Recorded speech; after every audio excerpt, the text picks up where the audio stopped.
Petite explication, on vise un gain de 12 pips par jour, un peu moins de 12 euros. Ça signifie mensuellement 189 pips. Et on vise plus tard à travailler avec 50 lots qui va nous donner un gain net de 9 450 euros par mois.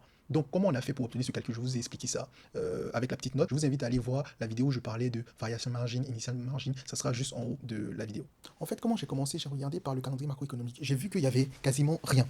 Donc, comme il y avait quasiment rien, je suis allé voir les news. Donc, le 10, voilà, je me réveille le matin, on me dit l'Europe est en ordre dispersé, en attendant le Premier ministre français. Bon, ça, c'est le marché n'aime pas ça. Donc, déjà, je sais que je vais shorter.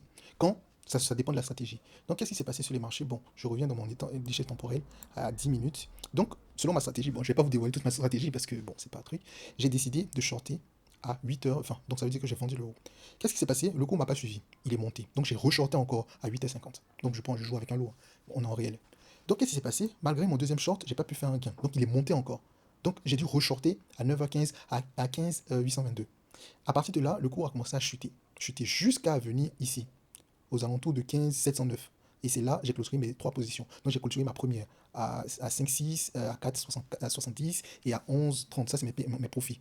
Donc, vous voyez, j'ai clôturé au même prix, à 15 709.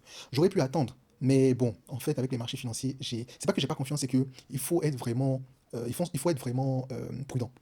Donc, on était toujours dans la même gamme. Donc, l'après-midi, ça, c'est vraiment à l'ouverture des marchés américains. Donc, qu'est-ce que je suis allé faire? Je suis allé prendre des informations aux alentours de midi. Bon, j'entends un peu ça. L'euro finit en baisse nette. Bon, c'est un peu bizarre. Donc, moi, ce que j'ai fait, je vais shorter encore, mais je vais pas beaucoup trader, je vais juste shorter. Genre un petit short. Donc, qu'est-ce qui s'est passé? J'ai décidé de shorter à 15 660, 640. Donc là, je voulais prendre 5 pips, mais ouais, bon, je sais si c'est 5 pips, je voulais prendre peut-être 7 pips, je crois. Mais le marché m'a pas suivi. Donc, j'ai shorté là, il est monté. Donc, j'ai re-shorté à 15 736 et là j'ai coupé ma position à 15 636. Pourquoi? Parce que comme on voit le vendredi là, c'était un vendredi, il y a une grosse probabilité de rebound. Ça veut dire que quand le cours a trop chuté, ça risque de remonter brutalement et ça n'a pas menti. La raison, on sait que c'est les tensions commerciales, mais il faut toujours être prudent. Donc je vais vous expliquer, bon, je vais monter brièvement le rebound là. Donc on est à un jour, time temporel d'un jour. On voit que depuis lundi, l'euro ne fait que chuter. Et comme je vous ai dit, vendredi, on fait attention. Lundi aussi, on fait attention. Donc je reviens à ma timeline de 10 minutes. Donc voilà un peu ce que j'ai fait concernant le vendredi. Donc comme j'ai dit, j'ai voulu faire un trade, mais il y avait une opportunité qui m'a dit, il ne faut pas rater. Et donc c'est ça qui se conjugue ici par mes gains. Donc 5 plus 4 plus 11 plus 10 plus 1. Donc ça me fait, je pense que ça me fait aux alentours de 18 pips.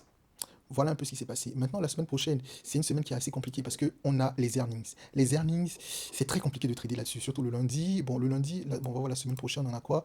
Bon, jour férié, lundi, on a le PIB chinois, la position, enfin, des données chinoises. Bon, à faire attention. Est-ce qu'on a des earnings?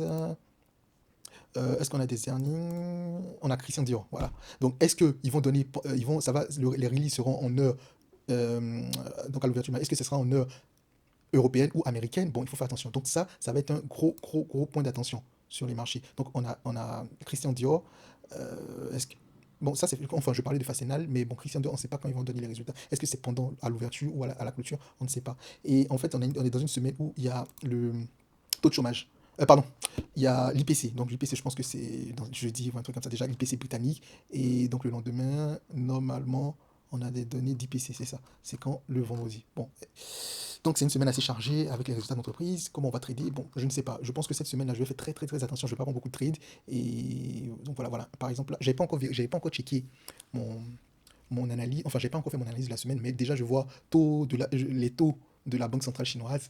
Je pense pas que lundi je vais trader quoi, parce que c'est un jour qui est assez complexe. Je pense que je vais commencer à trader soit mardi, soit mercredi. Mais voilà un peu. Donc j'espère que cette petite vidéo là vous a un peu mis dans le bain et tout. N'hésitez pas à me poser des questions. Vous pouvez me poser des questions sur ce que vous comprenez pas, sur des points sur lesquels vous voulez que je revienne, sur les lots et tout. Il n'y a pas de souci. Donc comme je vous l'ai dit, moi je suis spécialisé vraiment sur les devises, principalement l'euro-dollar. Et après, mon champ de spécialisation, c'est axé aussi sur les risques et assets, principalement les actions, obligations avec les matières premières. Sur ce, je vous souhaite une bonne semaine.